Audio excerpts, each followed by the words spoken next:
Good morning. My name is Nelda Malm, and this is San Lando Sound Waves. Today we'll be working on week 16, day 78, and we'll be reading from Deuteronomy 6, 1 through 15.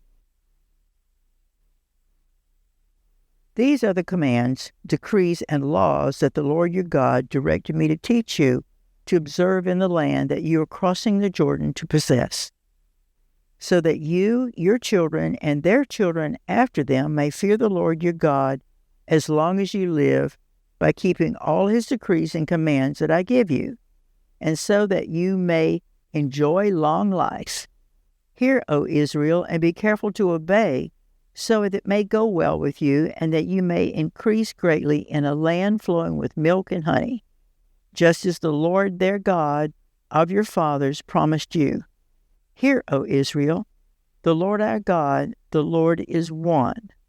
Love the Lord your God with all your heart, with all your soul, and with all your strength. These are commandments that I give you today are to be upon your hearts. Impress them on your children. Talk about them when you sit at home and when you walk along the road, and when you lie down and when you get up. Tie them as symbols on your hands and bind them on your foreheads. Write them on the door frames of your houses and on your gates. And when the Lord your God brings you into the land he swore to your fathers, to Abraham, Isaac, and Jacob, to give you a land with large flourishing cities you did not build, houses filled with all kinds of good things you did not provide, wells you did not dig, and vineyards and olive groves that you did not plant, then when you eat and are satisfied, be careful that you do not forget the Lord, who brought you out of Egypt, out of the land of slavery. Fear the Lord your God, serve him only, and take your oaths in his name. Do not allow other gods, the gods of the people around you, for the Lord your God, who is among you, is a jealous God, and his anger will burn against you, and he will destroy you from the face of the land.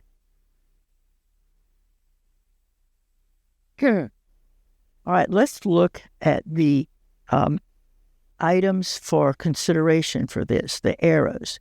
What does this passage say? What does this passage mean to its original audience? What does this passage tell us about God? What does this passage tell us about man? What does this passage demand of me? How does this passage change the way I relate to people? What does this passage prompt me to pray to God? God acts graciously toward his people. He proved time and again that he would fulfill his promises in spite of his people's sin. At this point, they were ready to enter the promised land. Moses reminded them of the critical role leaders, especially parents, play in teaching others about God's character and words. This was and is the mechanism that God established to make sure following generations know God. The family is meant to be a community that reminds one another of God's glory.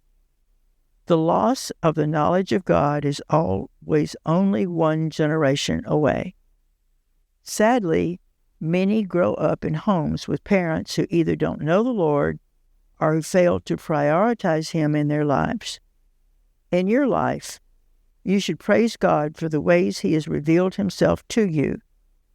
If you have parents who love God and love you enough to point you to him, praise God specifically for this blessing. Thank you, and we'll see you tomorrow.